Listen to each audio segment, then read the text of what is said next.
Olá, meus amigos. Estamos começando mais um Acontece na ZL. Dessa vez eu estou trazendo aqui uma fera que vocês vão se encantar com essa entrevista. Está aqui ao meu lado o Geraldo Rufino, um dos maiores empreendedores do Brasil, um homem que tem uma história fantástica, tem 2 livros com mais de 400 mil edições vendidas, falando sobre a história de superação dele. Seja bem-vindo aqui no nosso canal, Geraldo. Eu que agradeço. É um brasileiro ter você aqui. De irmão para irmão. Cara, de irmão para irmão. Isso aqui vai ser um papo muito legal. Eu costumo dizer que é papo Geraldo, reto. Eu só queria começar falando que nós dois somos mineiros, né? Mineiro, que você é de com muito orgulho. Campos Alto, perto de Araxá. Da roça. E eu sou lá de Tupaciguara para cima de Uberlândia. Mineiro, brasileiro nato. Brasileiros, ambos com uma história de vida, de superação. Que ótimo, cara. Que fantástico ter você aqui, viu? Eu que agradeço o carinho e a gentileza do convite. Prazer estar contigo. Opa! Vamos começar o nosso bate-papo, Bora. Geraldo? A sua história, né, é muito impactante, porque você foi um catador de latinha, né? Eu queria que você falasse aqui para essa galera que está nos assistindo, como que foi essa história, essa proeza de você sair de catador de latinha a se transformar num dos maiores empreendedores do Brasil, proprietário de uma das empresas que é considerada a maior empresa de reciclagem de automotiva da América Latina. Como que foi esse pulo, Geraldo? Mudou o tamanho da lata. Muita lata. A lata era pequenininha, punha no saquinho, carregava nas costas. Agora, para carregar um ônibus ou um caminhão 9 eixos nas costas, é um pouco mais É pesado. complicado, né? Então um motor diesel daquele de 4 toneladas. Então aumentou o tamanho da lata, na realidade, porque eu sou a mesma pessoa.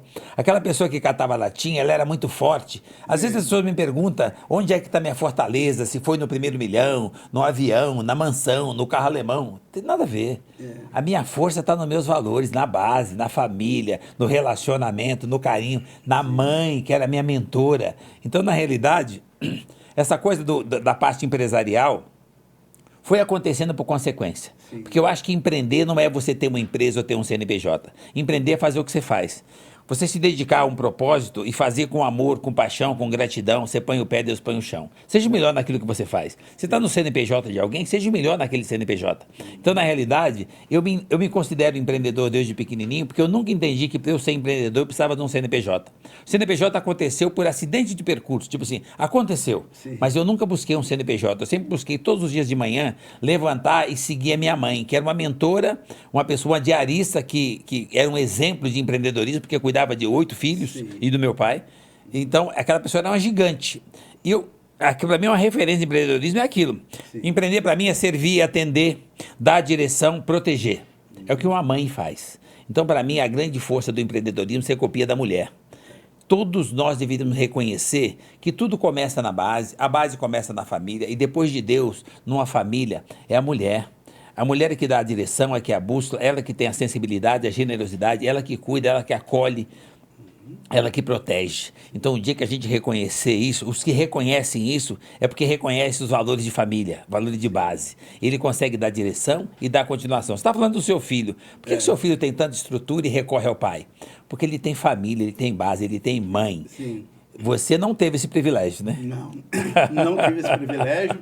E isso, para mim, foi uma dificuldade imensa no começo da minha vida, porque é difícil você caminhar sem ter berço. Diferente, né, que você teve berço. Você fala da sua mãe. Aliás, eu estava conversando agora há pouco, você falou de rico, né? Sim. Então, eu nasci rico, você nasceu pobre, olha isso.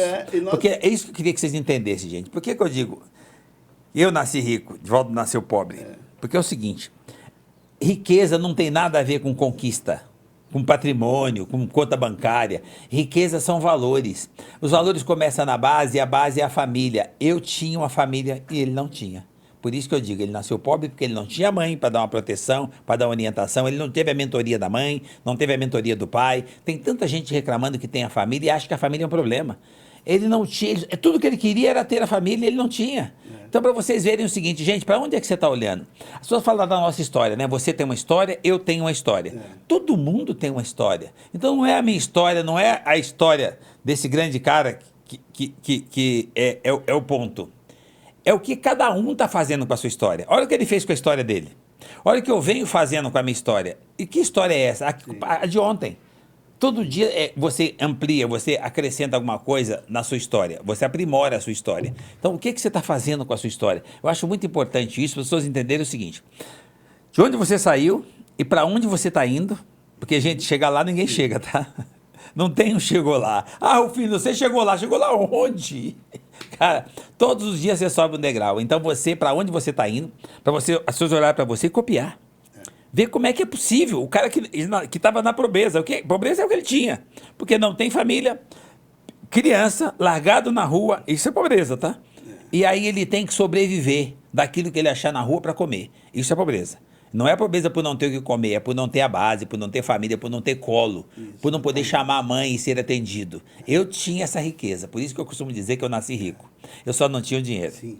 Mas aprendi muito cedo com essa minha mentora, que não tem pobreza que resista a 16 horas de trabalho. Morava num barraco de chão batido, mamãe dizia, isso não é um problema, isso você pode mudar, depende de quanto tempo você estava disposto a trabalhar. Ah, era vila, era na favela, na comunidade quase todo mundo é negro. Eu falei, então, que bom que sou negro. Minha mãe dizia que ser negro era um privilégio, e eu tinha que agradecer. Eu sou apaixonado por mim, desde pequenininho. Eu aprendi a agradecer ser negro com 5 anos de idade, porque eu entendi que era legal ser negro. Então eu aprendi a agradecer ser negro com 5 anos de idade. Então essas pessoas que tentam me apontar o dedo, fazendo alguma piadinha, cara, não faz diferença. A fraqueza é dele. Eu sou feliz como eu sou. Você acha que Deus sacaneia? Você acha que Deus ia fazer o cara mais bronzeado? Eu falo assim, o filho, você não tem problema de ser negro? Eu falo assim, cara, como eu tenho problema? Eu tenho culpa se a maioria do povo é desbotado? Eu só não sou desbotado. É muito bom. Geraldo, me fala uma coisa. Nessa sua caminhada, na sua opinião, qual foi o seu primeiro momento como empreendedor? Aquele momento que você fez alguma coisa que você falou assim, caramba, estou sendo o primeiro empreendedor aqui agora. Eu não sabia o significado da palavra empreender. Sim. Empreendedor. Eu era pequeno, não tinha escolaridade nenhuma. Eu perdi minha mãe, eu tinha 7 anos e meio. Mas a minha mãe foi embora, mas eu já me deixou meio que pronto. Eu tinha muito forte os meus valores. E eu entendia que a minha mãe era uma pessoa muito importante e eu queria ser importante. Para ser importante, com 8 anos eu arrumei um trabalho numa ensacadora de carvão, no CNPJ, que é do cara lá que tinha a ensacadora de carvão. Eu fui ser o melhor ensacador de carvão, trabalhando 12, 13 horas por dia com 8 anos. A sensação para mim é a mesma que eu tenho hoje, de empreender. Eu saía de casa de manhã todo feliz por ter para onde ir, ensacava carvão e conseguia ter comissão, bater meta e tal, ganhava quase um salário mínimo, não chegava no salário mínimo, porque eu ganhava mais que os outros meninos, mas mesmo assim era menos que um salário. Mas eu conseguia ser o mantenedor de uma casa com 9 pessoas e eu conseguia pôr o café da manhã. Café da manhã não é uma banca, não. Sim. É pão com manteiga, café com leite. Eu achava aquilo sensacional. Papai não podia fazer aquilo e eu fazia. Então, empreender para mim é o que a minha mãe fazia e é o que eu comecei a fazer com 8 anos. É servir, é atender, é fortalecer, é proteger, é fazer a diferença para impactar a vida do outro. Sim. Eu acho que empreender é isso, tá? Sim. Então, eu posso falar, mas você... como assim? Criança era trabalho escravo? Não! Como assim? Você tem para onde ir de manhã, você tem o que fazer e vão te pagar? E você está reclamando? Não, era tudo o que eu queria. Eu queria ser importante. Para mim, ser importante é um ser humano que sai de manhã e vai buscar alguma coisa, produzir alguma coisa para servir outro ser humano. Sim. Queria te contar uma história. Eu descobri a minha primeira empresa, foi com 8 anos de idade. Quando eu vivia... Você também começou com 8? Foi com 8 anos. Eu vivia jogando uma pelada numa pracinha. E tinha um dentista que tinha um consultório ali em frente àquela pracinha. Chamava Manuel Ló, que Deus o tenha no bom lugar. Um dia o Mané chegou em mim e falou assim, ô Bazé, era o meu apelido de infância. Bazé, olha, vai lá na minha casa que eu tenho um presente para você. Quando eu cheguei lá, ele tinha mandado fazer uma caixinha, eu acho que comprou pronta, e estava dentro lá 2 latas de graxa, de engraxar, escova, pano e tal. Agora você tem onde você comprar alguma coisinha para você. E a minha segunda empresa de empreendimento foi uma iniciativa que eu fiz com 9 anos de idade. Tinha uma galera naquela pracinha, jogava bola pra caramba, né? Só que nós queríamos participar do campeonato de futebol entre as praças que tinha naquela quebrada. Só que não podia participar sem ter o jogo de camisa. Aí eu chamei a galera e falei assim, gente, não tem aí os boia fria que tá indo catar algodão todo dia? Vamos pegar o caminhão de boia fria na madrugada, vamos catar algodão uma semana, a gente junta o dinheiro de uma semana e compra o jogo de camisa. Foi desse jeito que aconteceu. as minhas primeiras iniciativas de empreendedorismo. Então, eu acho que hoje as pessoas veem, às vezes, você hoje um mega empresário, né? Eu aqui com uma empresa de comunicação instalada, falo, mas como que esse cara começou? Não, o começo foi lá embaixo, né, Geraldo, né? Isso que eu queria relatar aqui para você, aproveitando que você é o meu entrevistado e não eu, mas eu acho que é importante pontuar isso para a gente jogar essa bola legal. Eu acho super importante as pessoas perceberem, porque eu acho legal o que você está contando, porque as pessoas olham para mim e falam assim, Rufino, você é extraordinário. Eu falo, todo mundo é. Para onde é que você está olhando? Ah, mas você é brilhante. Você também é, que você não está olhando para você. Então, eu acho legal você contar a sua história, que você é um entrevistador, e eu estou aqui para a gente bater um papo, para as pessoas entenderem que não tem maior ou menor. Todo mundo tem uma história, todo mundo tem lá atrás alguma coisa para contar, que pode se tornar motivação, trauma, sim. Pode ser positivo, pode ser negativo, mas não é o que está no retrovisor que importa. Sim. O que está no retrovisor é só uma referência. Não é para lá que você vai para o para-brisa. O para-brisa é 100 vezes maior que o retrovisor. Então você tem que focar para onde é que você vai. Mas usar o que está no retrovisor para se fortalecer, usar as abaixadinhas para saltar. Então quando a gente conta essas histórias, gente, olha de onde nós viemos. Você viu? Então, mas agora é o seguinte, onde nós nos colocamos é sensacional. Agora, para onde é que nós queremos ir? Já que nós temos um tempo, ainda temos um tempo, e o tempo acaba. O que nós podemos fazer hoje? Então, o nosso papo aqui é principalmente para a gente deixar para as pessoas uma referência que é possível, que esse Brasil dá certo, que o Brasil é sensacional, que o brasileiro é espetacular, mas vivem tentando pôr na nossa cabeça que não pode porque é negro, não pode porque é pobre, não pode porque é menina, não pode porque é gay, não pode porque é da esquerda ou da direita, não pode porque é religião. Podes, né? É mentira. Estão falando de tecnologia, de inovação, de Google, falando de chat GPT. Então, já que você acredita nessa tecnologia, baixa lá que ele vai dizer para você que você pode. Você não acredita na sua mãe, no seu pai? A sua mãe sabe que você pode. Se você não está ouvindo a sua mãe, baixa o Google e pergunta para o Google se você pode. E você vai descobrir que você pode o que você quiser. Então, acho legal você contar um pedacinho da sua história, para as pessoas entenderem que entre nós dois, só muda o lado da mesa. A mesa é a mesma, a cadeira é a mesma. Gente, são propósitos. Ele é brilhante naquilo que ele faz. Ele se dedicou, teve foco, sabe? Eu tenho um prazer danado em estar aqui com alguém que está fazendo diferença e impactando outras pessoas. Por que ele consegue isso? Porque ele construiu isso. Então, o que você está construindo? O que você pode começar hoje? Esse nosso bate-papo aqui é para você sair daqui melhor que chegou. Se você tiver humildade de aceitar ouvir, as pessoas não estão querendo ouvir. Ele acha que ele já está pronto, que ele já sabe, que isso é mimimi. Não tão... Cadê a humildade? Que arrogância é essa? Que prepotência é essa? Por que você acha que você é maior ou menor que o outro? Duas fraquezas humanas. O cara que se acha maior e a outra fraqueza é aquele que se acha menor. Não tem maior ou menor. É semelhante. Você precisa acreditar em você. Talvez essa seja a diferença. Eu acredito naquilo que a minha mãe falou. Minha mãe disse que era possível. Que ser negro era um privilégio, que a pobreza eu podia mudar, que eu só precisava para tudo isso que o dia começasse. A luz do dia entrava na fresta do barraco, mamãe falava, põe o joelho no chão, agradece. Deus te deu o direito a um dia, mais 24 horas. É um diamante, você pode lapidar e fazer o que você quiser. Estão terceirizando para a família, dizendo que a família é um problema. Terceiriza para a sociedade é você. Como é que você terceirizou para a sociedade? Sim. Terceiriza para o chefe, para o patrão, para o mentor, terceiriza para Deus, professora. Terceiriza para o governo. Não, cara, é você que faz. Tem mães aí que mandam a criança para a escola e depois olha, poxa vida, você não está cuidando do meu filho, não está educando. Olha, pelo cara, amor de você Deus, tem uma escola para levar o filho. A né? melhor educação que tem a base é a minha. Exato. A minha foi sensacional. Minha mãe me educou com uma coisa que as pessoas acham que é o fim do mundo, e eu tiro muito a onda com isso. Minha mãe me educou com a democracia cubana. O que é uma democracia cubana? É o que a minha mãe fazia, ela me dava o direito de concordar. Até aqui você pode ir, daqui para frente. O direito de concordar. É bem Cuba mesmo. É assim, você tem o direito de concordar. Sim. E não pode sair. É Cuba. Não podia sair de casa e tinha o direito de concordar. Agora, o que eu faço hoje na relação profissional, nos negócios? Democracia cubana. Eu tenho valores, eu cuido das pessoas, eu zelo pelo meu time. Então, quando ele entra, ele tem direito de concordar com a minha cultura, com o meu objetivo, e ele pode ter oportunidade se ele quiser. A única diferença é que lá ele pode sair se ele não quiser. Mas se ele quiser, eu vou ajudar ele a crescer. Na sua casa você não podia sair. Na minha casa eu não podia sair. Gente, olha, essa entrevista está sensacional. Queria aproveitar e pedir para você que está aí, que você não se inscreveu, aproveita, se inscreva aí no nosso canal, deixa um like, deixa um comentário, tá? Compartilhe essa entrevista para você poder estar acompanhando tantas outras entrevistas legais como essa que está acontecendo. Geraldo, eu queria falar... Você falou de link, de dar um like, de entrar. Gente, faça isso.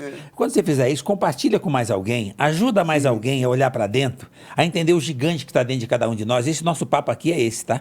Para que cada um que tem a oportunidade de nos ouvir saia daqui melhor que chegou. E você... Cara, não é regime que você começa a semana que vem, não. Você compartilha agora... Não é regime, é atitude, é comportamento, é mentalidade, é jeito de pensar. Você sai daqui melhor que você chegou e compartilha com mais alguém, com base, com família. Você está com tempo? Aproveita. Passa uma mensagenzinha para a mãe, diz para ela que você não precisa dizer que ama, não. Fala oi para ela. Relacionamento, se aproximar dos seus, não perder o contato com quem te deu vida, lembrar que o cordão umbilical só se corta fisicamente. Valores. Eu acho super importante o nosso povo, na base, entender que é possível, entender que não tem ninguém tão extraordinário que você também não possa ser. Por que você não pode ser como o Rufino? Por que você não pode ser como esse cara sensacional? Cara, nós somos semelhantes. O que um pode, o outro pode. Eu não tenho nada de extraordinário que você também não tenha. É para onde é que você está olhando. É isso. Ô, Rufino, olha, muitas pessoas chegavam de mim, ô, Divaldo, esses seus problemas aí de vida, do passado, isso pesa nas suas costas. E eu falava muito, olha, eu tive um sério problema que foi conviver com a ausência do meu pai. A minha mãe ainda convivi com ela até os 6, 7 anos de idade, antes dela enveredar no caminho do álcool, que foi muito traumática, até que ela morreu prematuramente, com um pouco mais de 40 anos.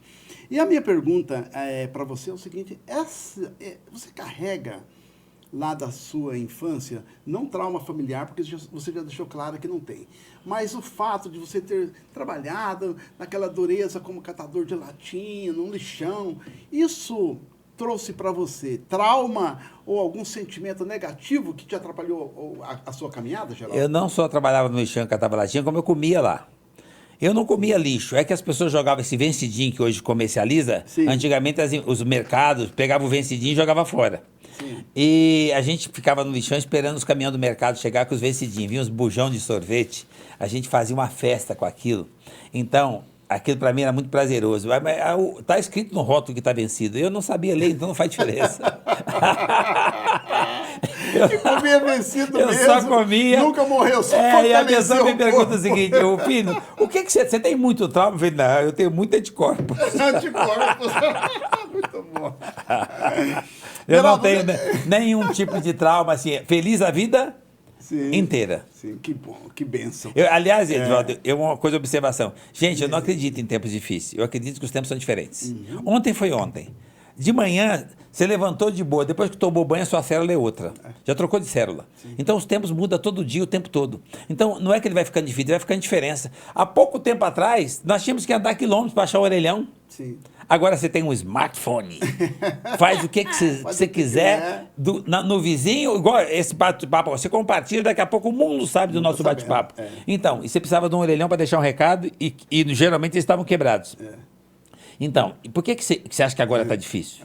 Agora está mais fácil, está mais possível, mas o tempo todo estão pondo na nossa cabeça que vai ser difícil, que vai ter crise, que você não pode. É que para negro é mais complicado, é que para o pobre é mais complicado, é que...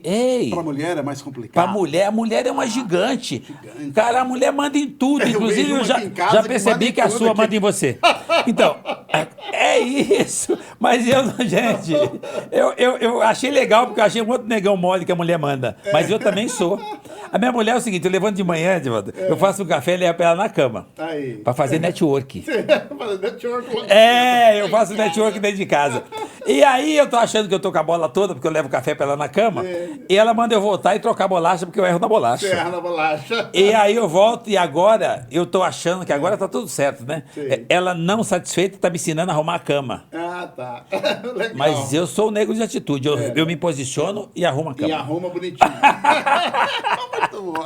Gente, a família, presta atenção na família, zela pela força da mulher, presta atenção na mãe, primeira mulher da sua vida. Depois, a extensão dessa mulher é a sua esposa. Depois, se você achar que está difícil, vem uma outra mulher para mandar em você, que é a sua filha. Dá valor para isso.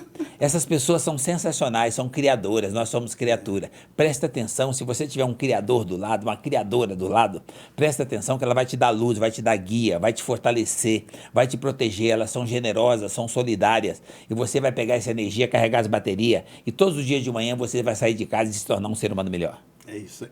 Meu amigo, me fala uma coisa, no ramo de negócios, Você que é um empreendedor, certamente já teve muitos solavancos, altos e baixos.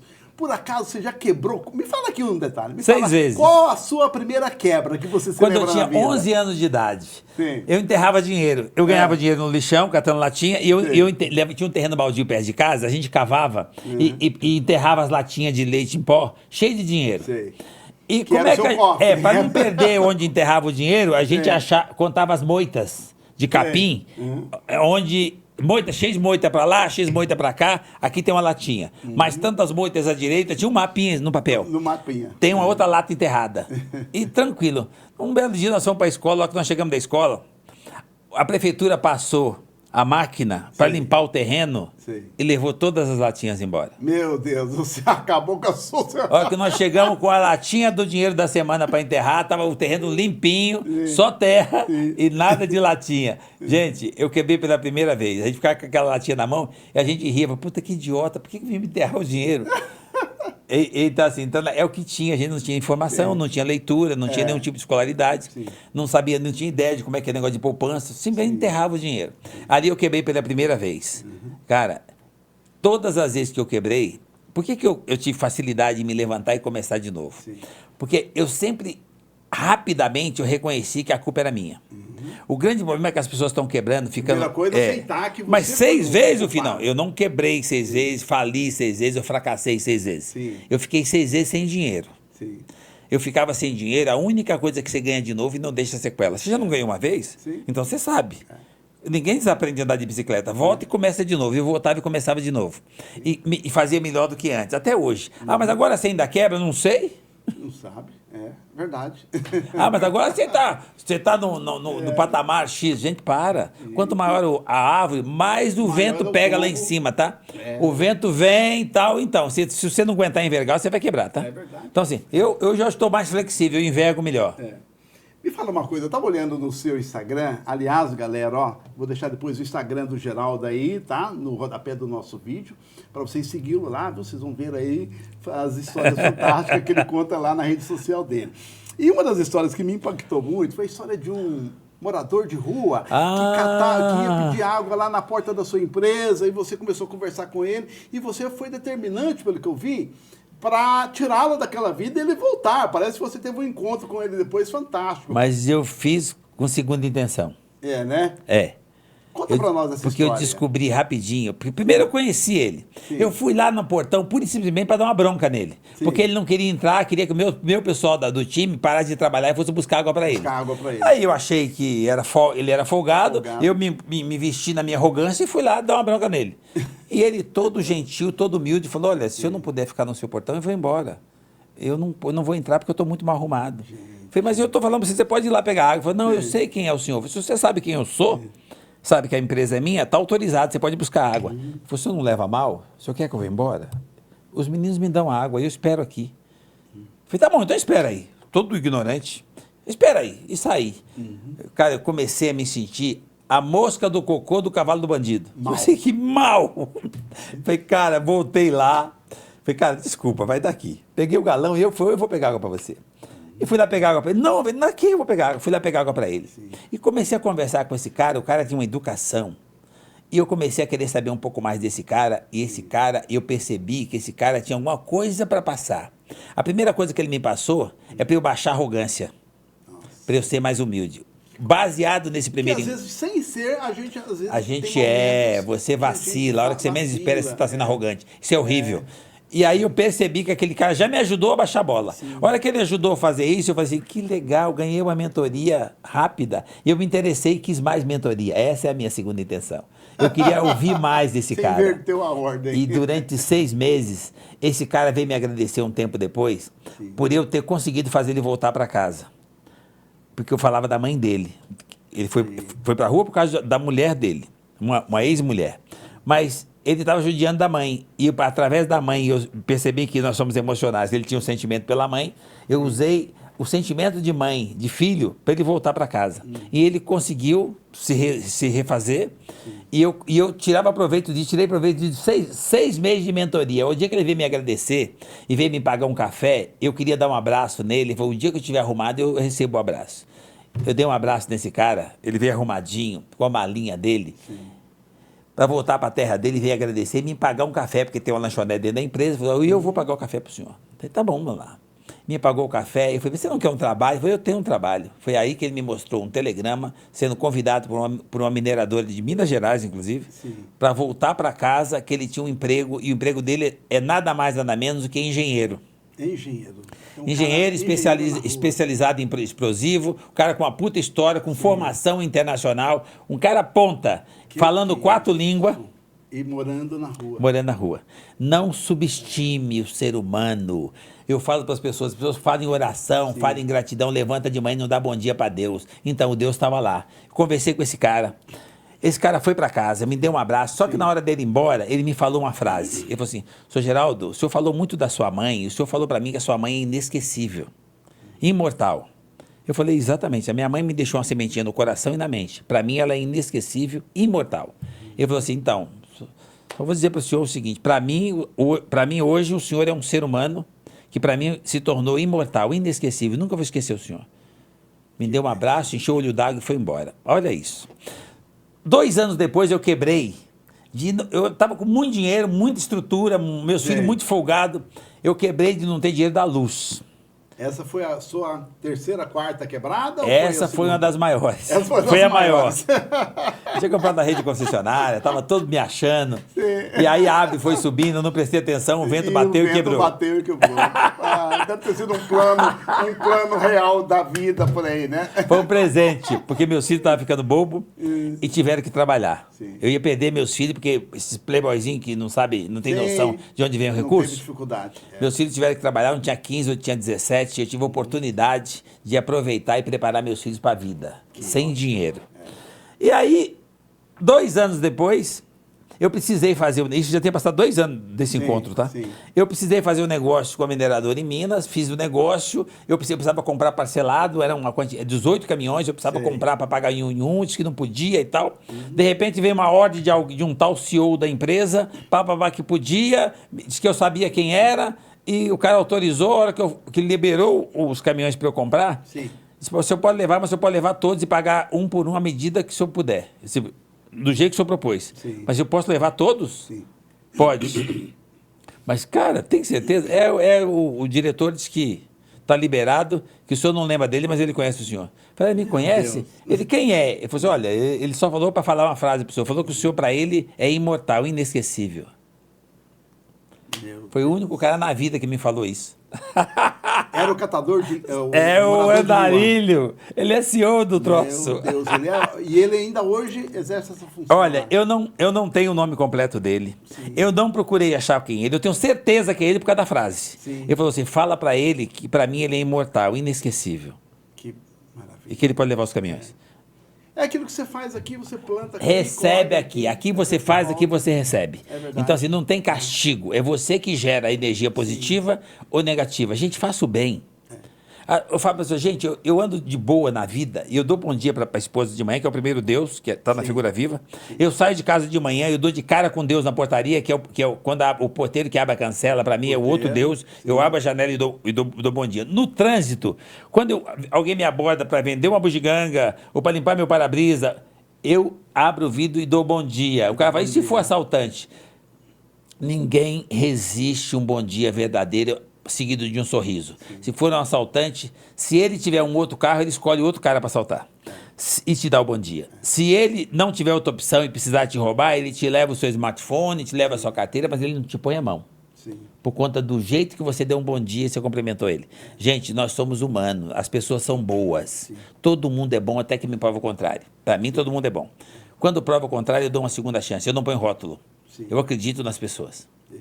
Geraldo, mudando um pouquinho esse bate-papo, me fala uma coisa. Tem um monte de pessoas, esses dias eu estava conversando com um amigo que falou para mim o seguinte, Divaldo, eu trabalho tanto naquela empresa, eu trabalho, dou duro, aquela empresa me absorve excessivamente. E pior, Divaldo, parece que você gosta do que faz, mas eu não gosto do que faço. Privilegiado. Nesse exato momento tem 2 bilhões de pessoas no planeta que gostaria só de ter para onde ir.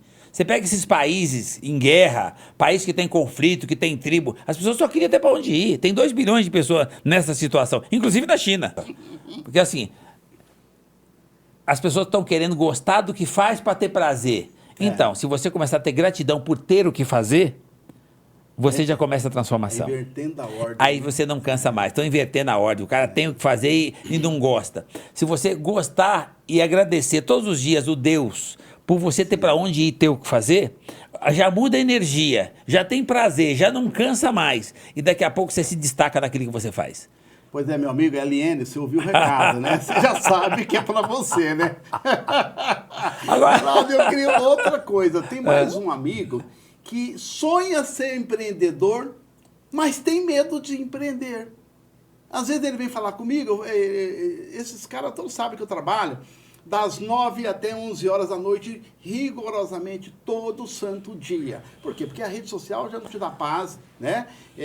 Hoje você está conectado diariamente, eu falo com centenas de pessoas todos os dias, rigorosamente todos os dias eu falo com mais de 100 pessoas pelas minhas páginas. Principalmente pelo Instagram da Itaim Mil Grau. Então, o que você fala para essa pessoa que quer ser empreendedor, mas tem medo de começar, Geraldo? Olha, o medo. Quando você fala que você tem medo, eu também tenho medo. O medo é necessário ter medo. Sim. Porque só se suicida quem perdeu o medo. O cara que tem medo não se mata, tá? Sim. Porque assim, ele vai até a beirada do prédio, não, ele não chega nem na beirada, porque ele tem medo. O medo foi feito para te proteger, é uma válvula de proteção natural. Deus te deu essa sensibilidade, esse medo, para você não achar que você é super-homem e achar que você voa. O medo é para entender que você tem limites. Então, quando você vai empreender, você tem que ter medo, senão você já sai dizendo que vai comprar a indústria não sei o quê. Como assim? Se você não tiver medo, você vai fazer um monte de merda. Então, assim, o medo não é um problema. Ele não pode ser maior do que a sua fé e a sua determinação. O medo não pode ser menor, não pode ser maior do que o seu propósito. Se você tiver um propósito de verdade, fé e determinação, você põe o pé e Deus põe o chão. O medo fica só esperando, só na retaguarda, tá? Porque você vai andar com ele, tá? Você precisa dele. Agora, só que é o seguinte, faça com consequência. Você tem dinheiro para empreender? Ah, não, eu só preciso do dinheiro. Então não vai empreender, filho. Vai empreender no CNPJ do outro. Vai ser o melhor. Empreender, você não precisa ter CNPJ, não. Arruma um emprego, seja o melhor naquilo que você faz. Quer empreender com sustentabilidade? Entra num banheiro qualquer público, economiza água e papel sem ninguém estar vendo. Aí você vai começar a entender de sustentabilidade. Se instala em qualquer hotel e usa uma toalha só. Isso é sustentabilidade, sem ninguém estar vendo. E mesmo que tenha meia dúzia de toalha lá. Aí você vai começar a entender de sustentabilidade quando você faz para você, faz por você. Sim. Quando você arrumar um emprego, ser o primeiro que chega, o cara que não usa uma hora para comer, o cara que não tem pressa de ir embora, ele acabou de dizer, olha o horário que o Edivaldo trabalha. Das 9 às 23. Então, todo santo dia. Por que você não pode fazer isso no CNPJ do outro? Seja o primeiro que chega. Seja o último que sai, seja o cara que não usa uma hora para comer. Alguém vai olhar para você e falar, esse cara dá lucro, não posso ficar sem esse cara. E ele começa a remunerar você para você não ir embora. E você começa a crescer lá. Eu cresci assim dos 13 aos 30 anos num CNPJ que não era meu, de office boy a diretor de uma multinacional, trabalhando com amor, com paixão. Eu nem percebi o horário passar. Eu olhava meu chefe, meu supervisor, e eles se tornaram mentores. Professores. Meu patrão era um dos melhores mentores e é meu mentor até hoje. Eu sou independente com o meu CNPJ faz 35 anos e meu patrão me dá ordem como se eu tivesse 13 anos e eu obedeço, tá? Para mim, ele pode ser ex-patrão, mas para mim, continua sendo mentor, extensão dos meus pais. Os valores, gente. As pessoas põem defeito no patrão, no chefe, no supervisor, copia. Vai ver o que ele fez para chegar lá e faz melhor, chega também. Então, assim, as pessoas estão precisando baixar a bola, um pouquinho de humildade, dedicação, em vez de lamentar porque o trabalho é ruim, agradece porque tem para onde ir. Ah, mas o trânsito tem que pegar um ônibus. Ah, pegar um ônibus, a gente ia a pé. Você morava na roça e eu também. Qual que é a condução que a gente tinha? Carro de boi. Então, eu nasci, minha mãe foi ter parto comigo num carro de boi. Nosso brinquedo era um carrinho de boi mini, que não tinha como feito fazer com rodinhas de mamão? De mamão? É aquele que você vai empurrando, fazendo os tuninhos da terra e tal. Eu tinha um carro de boi desse. Mas olha que interessante, o meu carro de boi, Eu copiei do papai o carro de boi. Sim. Mas como não tinha um boi pequenininho para puxar o carro de boi, nós íamos no ninho debaixo Você do não chegou a fazer o boizinho de madeira lá daquela Imagina, madeira mole, não? madeira. Eu é mais criativo. A gente ia debaixo do. Eu queria alguém que puxasse. O boi de madeira você tem que empurrar. A gente queria um troço mais moderno. Mais O que que a gente, mais sofisticado? A gente ia no paiol, debaixo do paiol tinha ninho de rato. Sim. Aí esperava a ratazana sair e pegava os filhotes dela. Aí fazia o bicho. 4 ratinhos. Amarrava o rato e pegava um chicotinho assim, batia no ratinho. O ratinho puxava o carro de boi e o ratinho metia o dente. Claro. Quando ia amarrar, a gente sacudia, limpava e amarrava de novo. E o ratinho puxava nosso carro de boi. Essa ideia eu não tive, não. Gente, mas que fantástico esse bate-papo. Geraldo, me fala uma coisa, a JR Diesel, né? Muitas pessoas passam lá na Marginal Pinheiros, vê aquela mega empresa, pensa, isso aqui o cara começou grande, né? Conta pra nós, como que nasceu essa empresa, como que você chegou no patamar de milhões, que é hoje a sua empresa. Mas o comecinho dela, como que Acidente de percurso. Acidente. Por isso que você tem que agradecer, Deus é bom o tempo todo. Nós tínhamos os caminhões. Tinha uma Kombi, que virou 2 Kombi, que comprou um caminhão, comprou 2 caminhões. Sim. De repente, a gente já tinha 2 caminhões grandes e os caminhões bateram. Tinha 6 caminhões, bateram, um belo dia de manhã, bateu todos. E sobrou para 2. Os 2 depois tombaram. Acabou a empresa. Chegou uma hora que não tinha mais o que fazer, só sobrou peça. Sim. E nós tínhamos que vender essas peças, não é para fazer um negócio, para pagar o carnê. Sim. Eu sempre zelei pela credibilidade. Eu sempre fiquei sem dinheiro, mas eu nunca fiquei sem credibilidade. Eu nunca sujei o nome. Aí o cara precisava pagar o carnê. Eu tinha um bom emprego, meus irmãos não. Então meus irmãos é que tocavam isso. Sim. Tocavam os caminhões. Para os meus irmãos não ficarem desempregados, terem o que fazer, eu comecei a vender as peças e eles arrumavam, pintavam as rodas e fomos vendendo as peças. Para vender aquelas peças, nós fomos nos desmanches, comprava mais peças para arrumar, para soldar, para recondicionar e pôr lá para ajudar a vender as nossas. Aí abri uma lojinha desse tamanho chamada JR, porque meu irmão chama José Rufino. Então foi em homenagem Em homenagem a meu irmão. E ficou lá os 2 trabalhando e eu continuei na multinacional, que eu já tinha nível de diretoria. Sim. Muito bem remunerado. Eu bancava as famílias, porque o negócio no começo não dá dinheiro. Qualquer negócio demora 2 anos para começar a achar se dá dinheiro. É o prazo de maturação. Qualquer Então, negócio, né? eu bancava as famílias e eles ficavam ali, a gente pagava pelo menos o carnê que a gente devia dos caminhões. Bom, comprava mais peça. Nesse meio tempo, surgiu a oportunidade e nós conseguimos fazer um negócio, põe mais caminhão e aí o negócio deu certo, nós começamos a ganhar dinheiro muito rápido. Sim. Isso é um perigo. Não esperou 2 anos. Nós começamos esse negócio em 1985. Em 87, o negócio já estava forte. Meus irmãos resolveram, 86 para 87. Meus irmãos resolveram comprar sítio, comprar boi, o outro resolveu montar uma fabriquinha de imóveis, saiu do foco. Da empresa. Saiu do foco, tirou o dinheiro da empresa, a empresa, pum, quebrou. Para poder salvar o meu nome, porque estava no meu nome, eu pedi uma licença nessa empresa que eu estava há 17 anos. Sim. Pela primeira vez eu tirei férias, só para poder ir lá, deixar a empresa em ordem, limpar o nome e fechar. Sim. Porque eu ganhava 100 e tantos salários mínimos. Então, assim, não tinha, eu ganhava 121 salários mínimos. Meu Deus, salário de multinacional mesmo, né? Então tinha mordomia, carro, motorista, secretária. Eu não tinha sentido eu sair de lá. Então, eu só ia para lá para fechar. Peguei umas férias pela primeira vez. Tive que convencer meu patrão a deixar, porque eu trabalhava direto. Ele deixou e eu fui lá com a autorização dele para trabalhar 1 mês para fechar a empresa. Deixei a empresa em ordem. Olha que interessante você cuidar das pessoas. Quando eu consegui fazer isso, nós tínhamos 6 pessoas. Irmão, cunhado, sobrinho, irmã e 2 funcionários. Aí eu falei, agora eu fecho e deixo todo mundo desempregado? Aí eu falei, gente, eu ajudo vocês, vamos tocando e tal, né? E aí eu fiquei com essas pessoas, para proteger o emprego das pessoas, eu deixei a empresa aberta.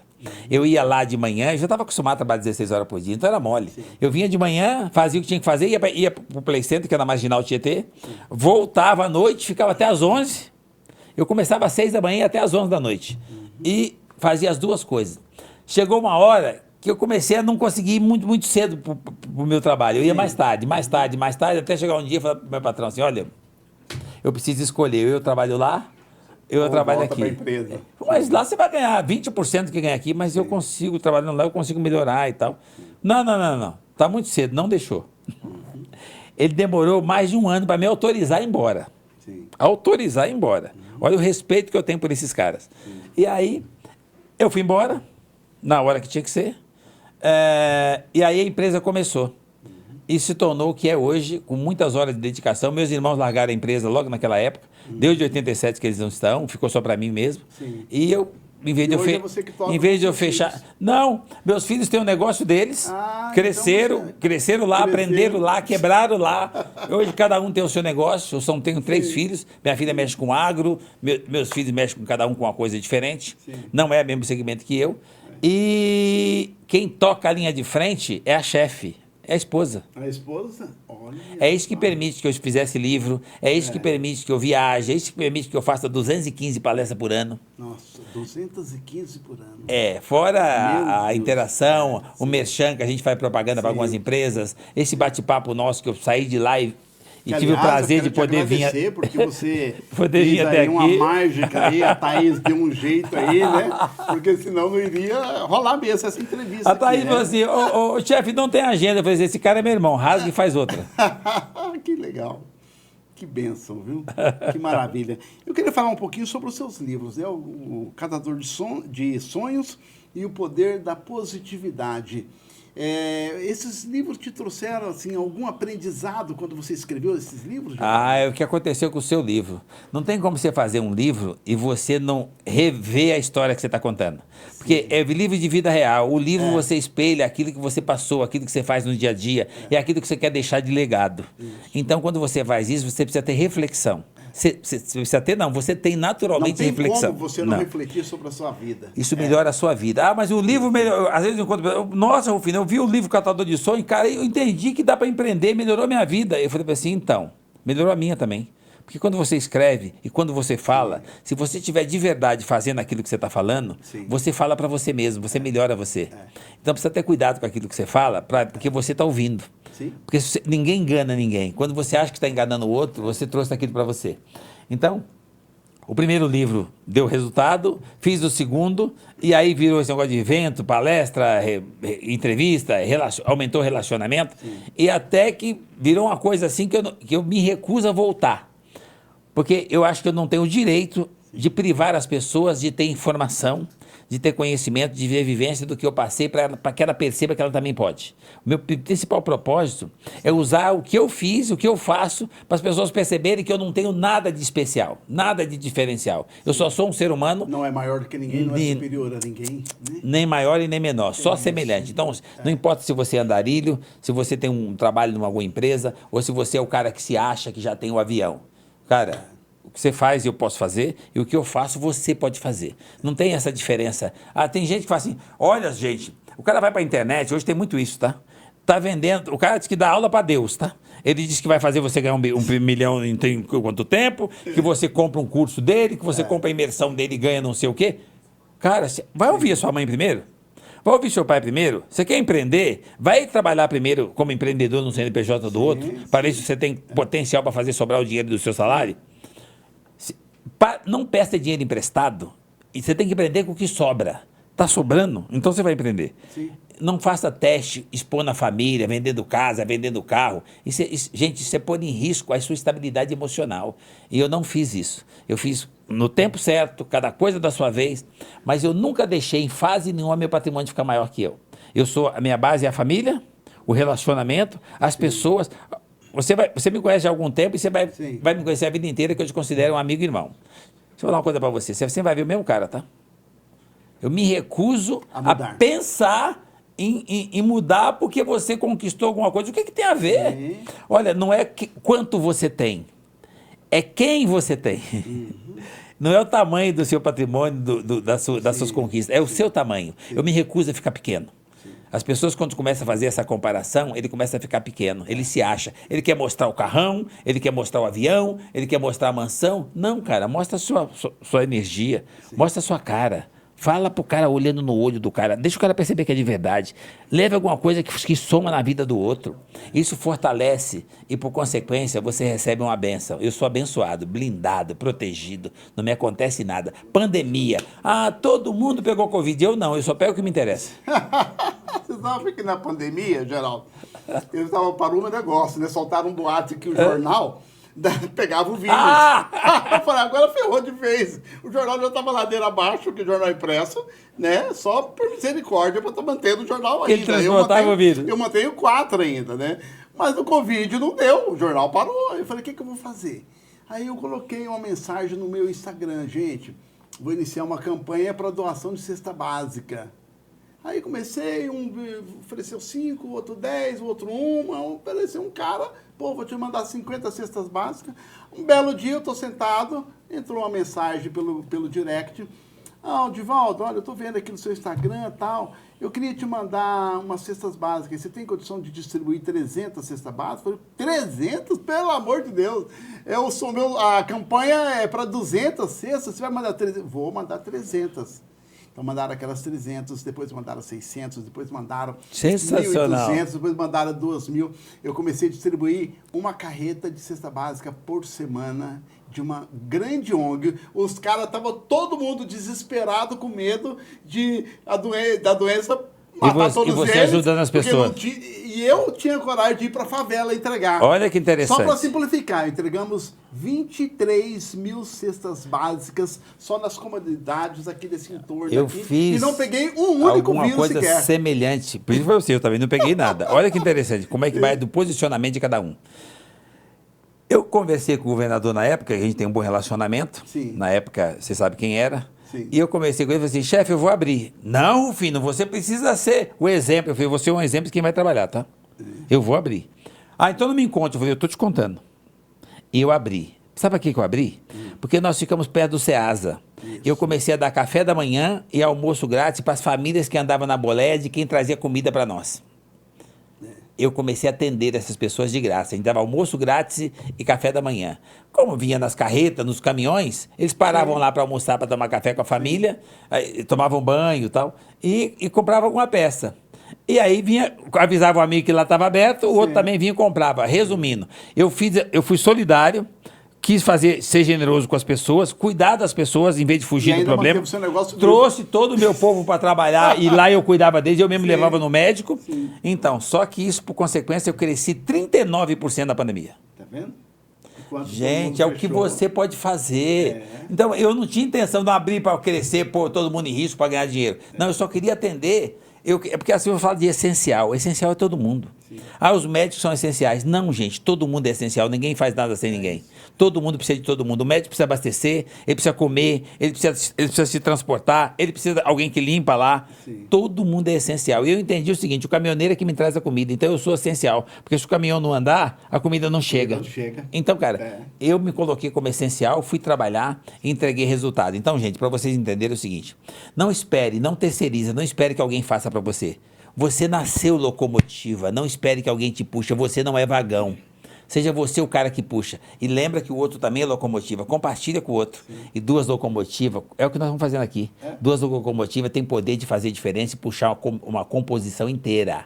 Somos exemplos. Exemplo. Exemplos. Geraldo, nós estamos caminhando para o final dessa entrevista, cara. E eu queria tocar num outro assunto aqui que nós não tocamos ainda, que é política. Você com essa pegada toda, com esse seu conhecimento, com essa experiência toda, né? Nunca passou pela tua cabeça entrar na política, ser o Obama brasileiro? Nunca passou nada disso na sua cabeça? Olha, eu pratico a política, eu entendo que eu sou político, porque para mim política é você começa dentro de casa, quando você aprende a se relacionar com pessoas. Depois do portão para fora, inclusive dentro de casa, você precisa aprender a conviver com os diferentes. Você precisa não julgar, você precisa olhar para o outro e ver o Deus que está no outro, porque o Deus que bate aqui é o mesmo que bate aí. Você precisa considerar e conviver com todos os diferentes, porque todos nós somos diferentes. Não tem 2 DNA, 2 impressões digital, 2 códigos genéticos, 2 íris. Todo mundo é diferente. Todo mundo é obra de arte feita por um artista chamado Deus. Então não julga, não, conviva. Então eu entendo que eu já faço naturalmente política, eu gosto das pessoas, respeito as pessoas, e eu estou sempre procurando empreender. Empreender tem a ver com política, que é servir. É que está havendo uma inversão de valores e as pessoas estão indo para a política para se servir. Isso. Não, você tem que ir para a política para servir. Para servir. Então, eu entendo que eu sou político nato e se um dia precisar, eu vou fazer isso com a maior paixão do mundo, com o maior prazer do mundo, com a maior dedicação. Eu vou ser o melhor naquilo que eu faço. Então, a hora que tiver que ser, você não se preocupe, você vai ter um político, você vai poder ter orgulho de dizer que assim. Já deve ter pintado um monte por aí. Não, as pessoas são carinhosas comigo, sim. Eu caminho com essas pessoas. Tem muita gente boa na política, ninguém vive sem política. Sim. Nós precisamos da política. E tem muita gente boa na política e tem gente contaminada por maus exemplos. Sim. Então, cara, todo lugar tem gente boa. Então preste atenção. Sabe o que eu acho que as pessoas têm que fazer quando se fala de política? Gente, agora nós vamos ter política daqui uns dias, tá certo? Sim. Preste atenção, Deus de já. E eu vou te dar só um toque de como é que você escolhe um político. Vê como é que é a família. Vê se tem família. Isso. Tem esposa. Ele valoriza a esposa, os filhos. Ele tem base. Ele tem valores. A família vota nele. Se o cara não tiver família, faz outra escolha. O cara que não cuida da família não vai cuidar de você. É o ponto de vista que eu tenho com relação à política. Eu acho que a política é necessária, não dá para viver sem. É um erro fugir da política, é um erro fugir de falar de política. Agora, eu também acho um erro criticar o lado. Esquerda, direita, é a mesma coisa de branco, preto, amarelo, rico, pobre, gay, não gay. Cara, agora você vai à esquerda. Por que eu separando as pessoas? Sim. São pessoas. Sim. Nós precisamos de todo mundo e todo mundo é bom. Você precisa ajudar as pessoas a achar um propósito. Então, cara, não importa de que lado que você está, qualquer escolha que você fizer vai te representar. Só que essa pessoa que te representa, se ele não representa a própria família, se ele não tem base, se ele não tem valores de família, se ele não é forte nos valores dele de base, não tem esse exemplo para dar para você, não é na política que ele vai conseguir fazer isso, tá? Política tem que ser igual mãe, gente que vai lá para cuidar de gente. É isso aí. Então, Geraldo, estamos encerrando a nossa entrevista. Gente, um papo fantástico. Não esqueça, mais uma vez, compartilhe essa entrevista com pessoas que estão precisando de ouvir esse papo reto que nós tivemos aqui. E esse homem aqui que realmente é um ícone nacional, né, de empreendedorismo. Uma pessoa que saiu lá de baixo e que tem toda uma história para mostrar para vocês aí, tá? Geraldo, finaliza com as suas considerações finais e já vamos deixar aqui marcado uma segunda rodada aqui nesse bate-papo. Vai ser um prazer voltar a visitar você, porque esse é meu lugar, gente. Eu vim da favela, da comunidade, da periferia. Ali tem gente que faz. A diferença é que eu acreditei na base, na família, eu acreditei em mim. Então, não importa onde você está, importa para onde você quer ir. Acredita em você. Para de acreditar em fantasia. Faça o simples bem feito. Faz com amor, com dedicação. Deus vai pôr o chão. E você vai chegar a alcançar o que você quiser. Se alguém disser para você que é difícil e que não pode, difícil, crise. Ninguém para de beber, de vestir, de comer, de dormir, de nascer, de morrer. E ninguém pôs fogo no dinheiro. Então é conversa que estão falando para você que vai ser difícil. É possível. E quando você começa a fazer, você provoca um efeito que eu chamo de efeito Harvard. Quando você está em Harvard, por que as pessoas acreditam nas pessoas que estão lá? Porque lá as pessoas acreditam. Então, se você fizer esse efeito aqui, acreditar em você, todo o universo em volta vai acreditar também. Aí começa a transformação. Então, vamos voltar a sonhar, acreditar, ter esperança. O Brasil dá certo. E dá certo não é porque é o melhor lugar do planeta, é melhor clima, a melhor quantidade de terra produtiva, agronegócio, petróleo, minério, oxigênio por causa das florestas. É muito mais que isso. O Brasil dá certo porque tem brasileiro. Você, brasileiro. Não compara a gente com a Ásia, com a Europa. Esses caras são velhos. Nós só temos 500 anos, eles têm 5.000 anos. Bons somos nós. A hora que você acreditar em você, não é acreditar achar que você é maior, não. Acreditar achar que você está pronto e que é possível. O Brasil precisa de nós, está esperando por nós. O Brasil dá certo, o mundo precisa do Brasil e o Brasil precisa de nós. Então olha para dentro e lembra, tem um gigante aí dentro. Desperta ele. É a gente que faz. O que eu posso, você pode. E onde eu estiver, vai ser sempre um prazer estar. Toda segunda-feira eu faço um segundô para passar para as pessoas o que eu venho fazendo nos últimos 15 dias nesse país, onde as pessoas insistem em dizer que é difícil, e eu provo toda segunda-feira que é possível. Vai ser possível para você também. Foi um prazer, um privilégio poder estar aqui com vocês. Tamo junto! Tamo junto, gente! Acontece na ZL! É isso aí! Valeu, gente!